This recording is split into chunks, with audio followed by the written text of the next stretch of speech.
Folks. Welcome back. Today, we got a little piece of information to talk about on the Magic 30th. I know. I just got you guys excited. Throttle it back. Sit down. Buckle up, Buttercup. Interesting data point here. We've got the Natural Selection Retro Frame Rare that's sold on the open market on eBay. Assuming it's authentic. Not the card, the bids. $58 plus $20 shipping. So we've got a pack fresh retro frame version, Magic 30th Rare Natural Selection, also known as Birdman holding giant red balls. One of my favorite old school cards in green ABU and collector's edition in ice.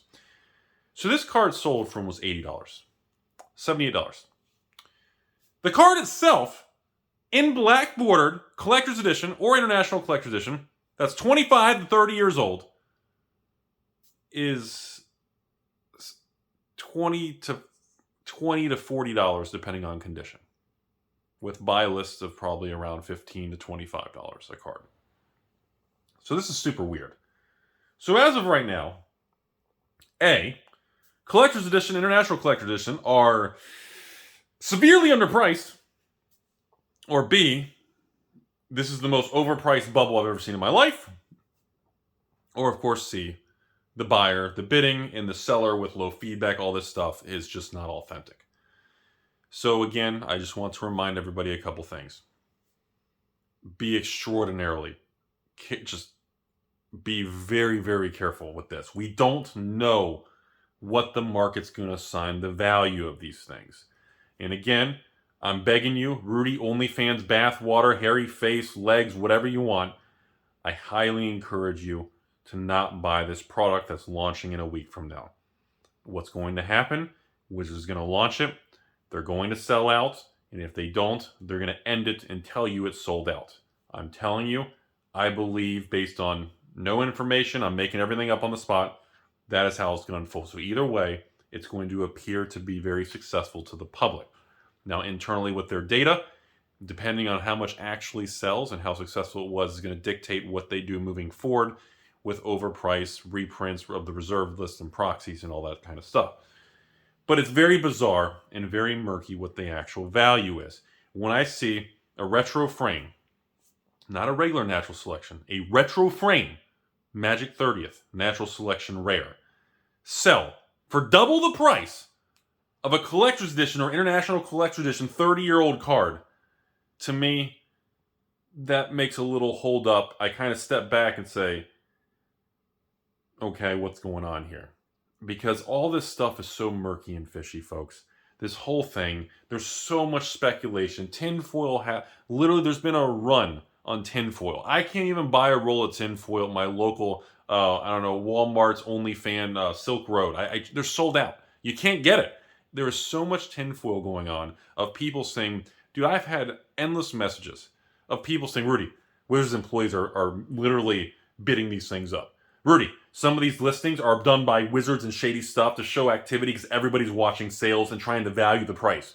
Rudy, some of the sales, Wizards purposely put out these packs in advance and gave them out on purpose to prove to the market so everybody would see how much they're really worth when they flip them to make sure the sale blew out. There's so much going on. And then after we had that graded Mox Pearl end on eBay for over $3,000, I was like, why would you pay that for that? There's so much suspicion, and we don't know specifically what's true or not. And in my opinion, just the most conservative, proper, level-headed approach to this is we can have memes and jokes like we do on the channel, but you need to approach this and be very cautious. You need to assume everything with a grain of salt. You need to kind of be very skeptical, because until Wizards dumps all this and announces and they all clap themselves in the back and reach around and they all hug each other with their mouths, until that happens and we see the tens of thousands of these little boxes that are being flipped and flooded to the market, because I'm going to tell you right now, Wizards is going to call it a success. It's going to be sold out, whether it does or doesn't. They're going to market as that. And when most of the people buying this are buying it to flip it, to try to actually make free tendies, which has been impossible in 2022, so much of this is going to head to the open market. The economy cannot support this right now. And we're going to see the market reprice it at the real amount. And at first, I think people flip it and try to double their money and sell packs for, geez, really? I guess if you double your money, you have to sell each pack for like 500 or something. I don't know. But there's going to be an attempt to. And until we know when these things hit the market in 30, 60, 90, we need multiple months to go by into next year to get true values. Because at the beginning, it's going to be very distorted. And I'm telling you, I wouldn't, again, no evidence. I'm making everything up on the spot here, okay? Don't sue me, bro. And I don't think in the current state of things, there is nothing that Wizards and Hasbro will not do. There is no lengths they will not go to make sure this thing is a home run. And I mean anything. I don't care if it's gray area, backdoor stuff, shady stuff. I'm telling you right now, there is nothing off limits. I mean, literally, I wouldn't be surprised if Wizards has secret people in this tinfoil hat time that literally bid up listings or employees that buy these things, and literally they're told to make it work. Even if they have a budget of 1% to re-inject back to show strong prices. I put nothing past anything right now because the amount of money we're talking here is astronomical. If they move 50,000 of these boxes, we're talking over $50 million, which could be like 40 of the 50 million is pure syrup and gravy profit. When you're talking this level of money, and I still stand by, tinfoil hat Rudy, no evidence, I believe they printed 100,000 of these. And I believe they're holding back easily a huge batch, but if it blows out, everything happens really quick, they have the reserve. But overall, I think they made 100,000 of these, and if it fully blows out or whatever it is, they cut it off, I think they're going to fill 80 to 90,000, where in other words, Wizards could make almost $100 million on this. That's what I'm saying. This is such that we're talking money that's, I mean, beyond any normal Magic thing. This is mega here, folks. And until we know how the market accepts or rejects, look at Dominaria, Lost Legends, and even with Lost Legends, in Grandma Liliana, non-sexy Liliana, Grandma Liliana, still market rejected. Dominaria collectors are still eroding. Supply is building on the market. There's no flow through. The amount of supply based on flow through demand is still in balance. Therefore, the price still has to come down, which is shocking to me. They put fucking Lost Legends and Liliana in an old lady version. And the fact is, the market still gave it the middle finger.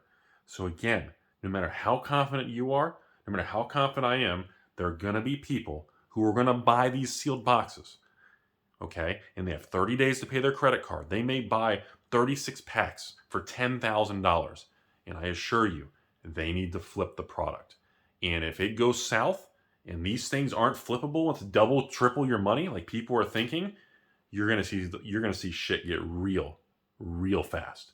So folks, I want to share this because this video, I can't believe I saw the Natural Selection in the retro frame, that's tough to get, sell for double what a 30-year-old Natural Selection from Collector's Edition sold for. Selling for double the price of an Unlimited, an actual 1993, the only white border printed version ever, Unlimited Edition, Natural Selection. Sells for less than this card that was printed, but the reserve list doesn't matter and all this stuff. I mean, this is crazy. This is absolutely fucking crazy. And which makes me step back and question everything, and it makes me say, once again, what's the real value here? Are these things really worth this much? And is everything old that Rudy's, museum quality, Rudy, everything Rudy says is underpriced, it's museum quality? Is that holding true? Or am I completely full of shit and Wizards just saying, hey, watch this, we're going to wreck that guy into oblivion. He's going to be in space with a Tesla. I don't know. But we're going to find out over the next week, and we're going to find out big time over the next 30, 60, 90 days, folks, because with these things already made, this Wizards launch is going to go in, 7 days now, T-minus, and then everyone's going to have these things probably within 30 days. And once people get them, and once they get shipping confirmation, everybody knows they have them, shit's going to get real crazy. So again, folks, I wouldn't use your wife's boyfriend's credit card, and I encourage you to be very logical. And even if you think you can flip this and make money, which you probably can, or you may lose money, who the fuck knows, I encourage you to take that money and take that risk appetite and apply it to something different.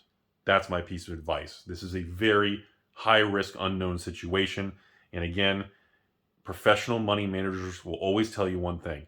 You do not focus on how much money can I make. That's a Timmy thing. Professional money managers step back and say, hey, what's my downside risk? What's the probability? What's the bell curve of risk look like? What are all the possible outcomes?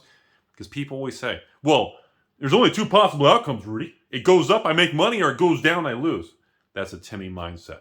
Because the third possible outcome, all you derivative options traders on Wall Street would know, the third possible outcome, it trends sideways. So again, just like many Monte Carlo type situations, it's not two possible outcomes. There's many more degrees of in between possible outcomes. And if you're buying this and you're on credit cards and timers and leverage, guess what? What if you buy it? What if you put 10 grand to get 36 of these packs? What if the packs sell on eBay the exact same price you paid? And now you paid $1,100 a box with shipping and and taxes. And now you're selling it on eBay for the same price, paying eBay fees and shipping. So you're losing 10-20% of your money. Guess what? You buy 36 packs for $10,000. You lose 10-20%. You're losing $1,000 to $2,000 on this stupid little risky play.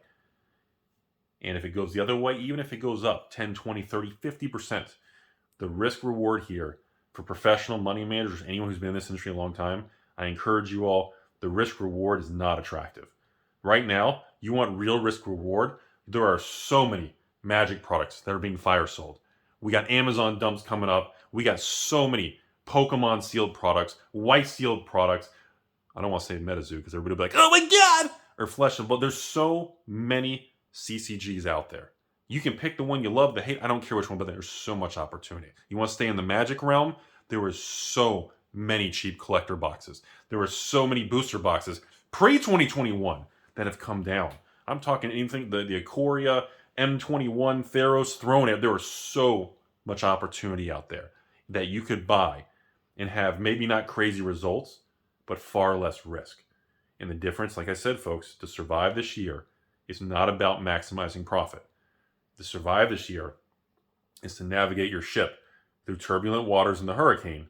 Even if you think it's getting better, you could still be in the eye of the hurricane and you could be coming out the other side back into turbulence.